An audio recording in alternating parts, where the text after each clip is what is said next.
Alright, balik kita mga kasimanwa sa pag-live naton pili-pili kita karait lugar kung siin may manami nga data, no mga kasimanwa. Waiting kita sa gyapon makaron sa pag-abot if DOJ representative. Habang nagawat-wat kita mga kasimanwa kainahay batian naton mismo pag istoryahan ay anda karon nga anak karon nga tatay, no. Si alias Mart ngara Manyares. Sa siin nagpakita ita pagka dismaya rong tatay pagkasayod na ng ako manuday karang unga na nabi nga nagagamit imaw it marijuana para nga ni nga magpahagan-hagan sa anak karon nga seizure kun katon abira sa lokal naton hay day mga karang kugo, no, kun sa siin na hay nagambay day karang si Kasimanwang Mart nga may mga kahigayunan kun amat wat imo kasayod gali nga naga-drive ut imot motor, no, aga delikado sa anang health kapin pa kun mainit hindi sigud matyagan o matun-an kun ananong oras naga-atake, no. In fairness ro anak karon nga seashore, no, ngani nga royon gali ro nang nga ginaobra ana mat angani kun ora nga gamit day karang marijuana sa magayo nga lugar sa somewhere sa baybay kay man taga baybay makato ta imawra mga kasimanwa. So galing si tatay na kainakarahin nagbatsyagid ita pagpangsubo, no.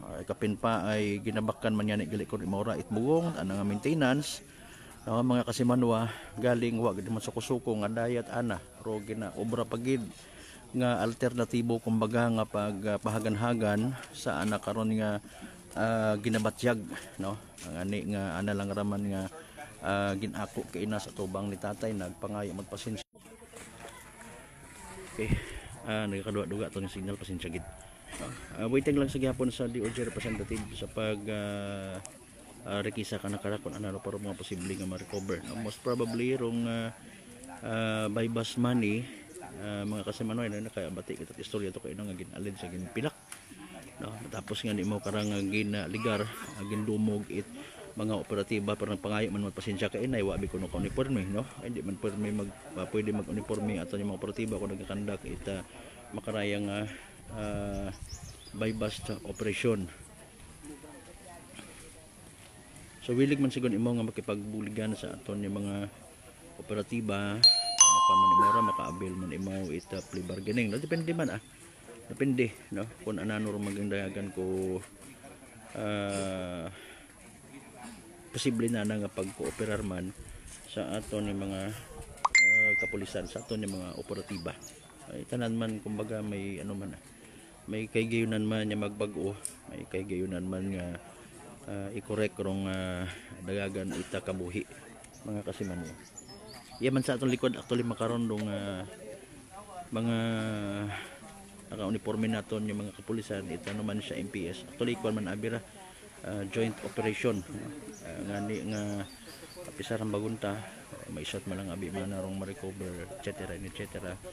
Pero syempre sa mga makarayang operation para sa atong mga kapulisan ay maselan nga klase ito operation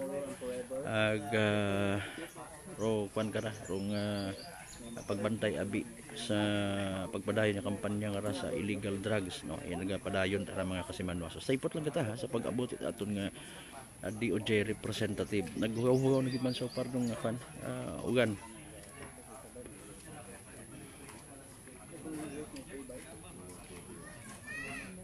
Si Caproiden Perlas mga Kasimanwa rong kapitan niya sa Albasan.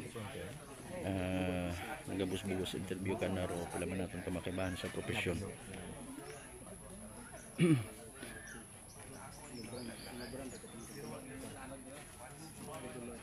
May mga pag-istoryagon kay naman initially ro ato ni mga operatiba ka nakarasa dahil karang subject suspect mga Kasimanwa, pero sa most probably sa willingness kumbaga nga mag bulig imaw, no. Hindi on magpakatig kumbaga pero ginako naman yan sa tubang ko ng tatay nga nabatian man sa mga daga nga mga alternative recording device or ARD it ato niya mga kapulisan mismo nagkasa it dahil karang joint entrapment by bust operation mga Kasimanwa. Dati ra ibaw nga taga PDRRMO ginpaungkat man yan siguro ni tatay na rasa nga pagtrabaho bangod nga inatake. It day karanga seizure. Naka-mention man mo kay nato nga ni nag-drive nag-drive mo karat ambulansya tapos ay day karanga inatake mo mga kasimanwa. So si mismo si tatay nana rong karakana nagsukna kumbaga naya nga may bugong man imaw tapos kibot si tatay na nga nagagamit pagali mo kara itday kara nga illegal nga droga mga kasimanwa.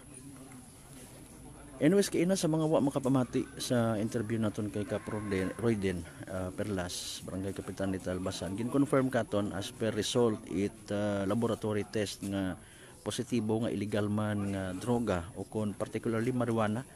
Ratong gin-surrender ka ng mga kasimanwa nga nakita man to isang concerned citizen nasa 2 weeks ago na rong nakaligad mga kasimanwa.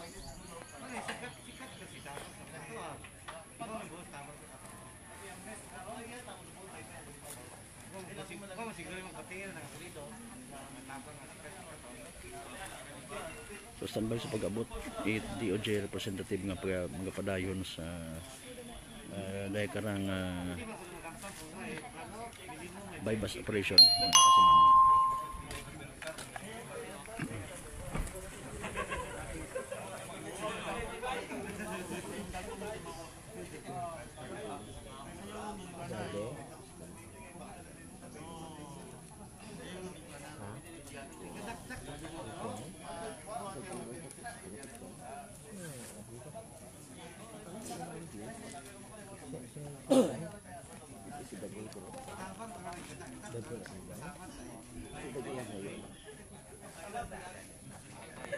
Sa uman do inyong nga nakita kapartera bypass operation naging kasa aton nga Provincial Drug Enforcement Unit ag Numancia MPS. So natan abi si Police Captain Jerome Manahan.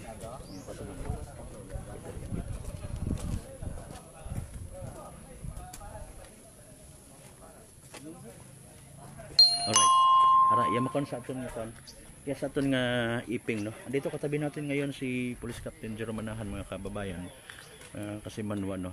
Hingi tayo ng konting background sa subject na to. Sir, magandang umaga. Live po kayo ngayon sa Energy FM Kalibo Facebook page no. Hingi po kami sir ng konting details regarding dito sa background ng subject natin, sir. Go ahead po. Yes sir, magandang umaga po sa ating lahat at lalo na sa mga tagapakinig sa ating programa ngayon. Opo, nagkandak po tayo ng operation at dito na-aresto po natin si Ray Martin Manyares, no? 40 years old at native po ito ng Barangay Baybay, Makato, Aklan. Okay. Oo, at positibo po na bilhan natin siya no ng isang sachet ng hinihinalang marijuana. Opo. Dried marijuana po. Opo. Okay. So waiting tayo ngayon sa pagdating ng taga DOJ no to complete itong susunod na magiging steps para ma-verify natin kung ano pa yung mga possible na ma-recover sa kanya. Tabi muna tayo sir para makadaan. Okay. Tama po. Magano katagal ho sir? By the way, yung surveillance natin dito sa kanya. Umabot rin po tayo ng ilang linggo hanggang mag-iisang buwan sa pag-surveillance natin dito sa suspect. Opo. At yun nga po, yung sinasabi mo kanina, sir, inaantay po natin yung pagdating ng representative galing sa ating Department of Justice, DOJ, bago po tayo makapagsimula na uli ng body search. Opo. Dito sa suspect, dito sa naaresto na suspect. Okay. Yung category nito sir, nitong subject natin, ito ba siya high target? SLI po. SLI. Itong si So street level lang siya. Okay. Yes, sir. Okay. May karagdagan tayong sir information kung saan pa kaya siya nagdi-distribute, nagbibenta ng kanyang mga items na to, if ever? Base po sir sa ating report, sa mga impormasyon na natatanggap natin, yung area talaga niya ay dito sa portion ng Makato, tsaka po dito sa Numancia. Okay. So ngayon na nahuli natin siya sir, sasampahan ko siya ng karampatang kaso. At kung may mga iba pang drug related items na ma-recover sa kanya, is another kaso na naman yun, sir. Particularly, anong section ng Republic Act 9165 yung ipapile sa kanya? Ano po, section na Sa kwan, sa possession, ano? sa possession po, possession. Okay. Sige, sir. Okay. Putis medyo manahan, lahat nga PDIU chief. Manilipatan siguro. Sige. Okay. Pwede kayo ang uniforme. Dapat kaya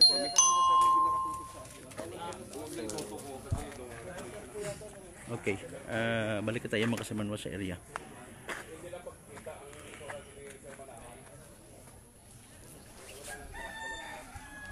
Si tatay na naman karon actually pitbuyo sa nga dughan. U-explicar man to kay na mga kasimanwa sa pilang ka mga media. I don't know kung nagpaunlak ra to sir ka live interview gid. Manong balik kita mga nangan mga kasimanwa sa pag-abot DOJ representative. Standby lang kita mga kasimanwa.